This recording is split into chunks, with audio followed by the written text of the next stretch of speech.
Personne n'en a presque rien à foutre du gouvernement Bayrou. Pour rappeler les faits, ça fait depuis le début du siècle qu'il essayait d'accéder au pouvoir sans jamais s'en approcher. Alors quand plus tôt dans le mois, Macron l'a appelé à 5 h du mat pour dire Hé, hé, hé François, t'as pas le poste. Il a pété un câble, a menacé de retirer ses députés de l'Alliance et de devenir le Joker, et là, wouhou, il a eu le job.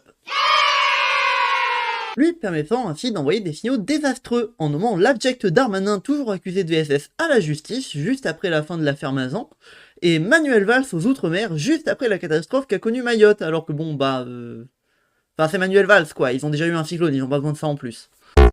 Et si je vous disais que tout ça fait partie du plan démoniaque de Macron pour refaire sa mise à tel un joueur de poker sous cocaïne coupé au détergent, lui-même coupé à la javel. En effet, pour continuer dans la métaphore, si la dissolution c'était bel et bien un all-in raté qui avait pour but de se refaire une majorité en pariant sur une division de la gauche, il lui reste quelques jetons et un peu de lessive à sniffer. Et ces derniers jetons, c'est tout simplement le cœur de l'électorat de Macron lui-même, à savoir un électorat bourgeois, âgé et surtout trop effrayé par les autres options, qui se rangera systématiquement derrière l'extrême centre. Et bien qu'ils représentent plus qu'à peu près 15-20% de la population, en réalité, de par leur sociologie, ils vont plus facilement voter et se rendent pratiquement systématiquement aux urnes. C'est ce qu'on appelle des high propensity voters dans la langue de Mr Bean. Et donc, ma petite théorie à laquelle j'ai pensé depuis la victoire des législatives de cet été, c'est que le dernier coup que jouera Macron, c'est de tenter de blaser les Français de la politique, jusqu'à ce que certaines parties de la population ne se rendent plus aux urnes, et en particulier les jeunes et les habitants des quartiers populaires, particulièrement compliqués à mobiliser, et qui constituent une grande réserve de voix pour la gauche, et en particulier pour nous autres, les insoumis.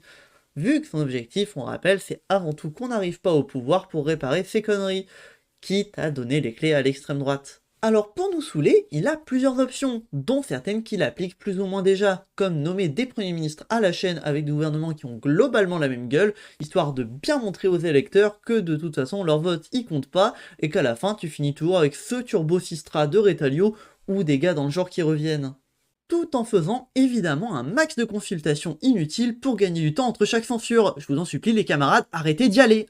Mais il pourrait aussi se chauffer et faire une dissolution par an, jusqu'à ce que le taux de participation baisse. Là, il peut encore en faire 2 jusqu'à la fin de son mandat, dont une qui pourrait tomber au hasard, un peu après les municipales de 2026, en plein été quand les gens n'en auront plus rien à foutre, et auront déjà fait leur vote de la saison, donc flemme, et puis en plus il y a Péroussel ce soir, j'apporte le pastis.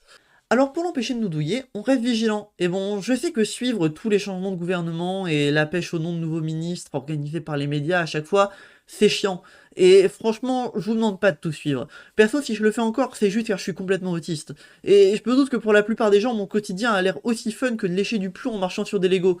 Ne faites pas ça, je vous en supplie. C'était vraiment une très mauvaise idée d'animation pour mon anniversaire. Mais au moins, on reste mobilisé pour montrer à notre entourage et aux gens que les seuls responsables de tout ce bordel, c'est Macron et ses petits potes du RN qui essaient de rejouer leur petit duel date à l'infini. Alors on fait tourner tous les appels à la démission, la destitution, tout ça, et pour ceux qui sentent de le faire, on part faire des actions militantes qui améliorent réellement la vie des gens, comme on sait le faire à la France Insoumise, en profitant de cette situation de campagne permanente où tout le monde en a marre de Macron, car de toute façon le gouvernement actuel est une mauvaise blague dont nous attendons la chute. Car là, ok, tout de suite, la plupart des gens seront saoulés de recevoir un tract qui les replonge là-dedans. Mais si on leur propose un événement, un peu de bouffe, qu'on les fait un peu rire ou qu'on repeint les écoles, et ben là, on montre que la politique, c'est pas que des joueurs de poker qui font un bonhomme de neige dans leur nez, mais que ça peut être beau et réellement changer la vie des gens. Et puis bon, c'est aussi comme ça qu'on montre que, contrairement à ce qu'on peut dire dans les médias, on n'est pas réellement une bande de fous qui veulent imposer les changements de sexe autour du Coran. Donc ouais, certains diront peut-être que cette vidéo c'était juste un prétexte pour faire des blagues sur Macron et le poker et pour dire de rejoindre les filles. Bah bon, je vous répondrai que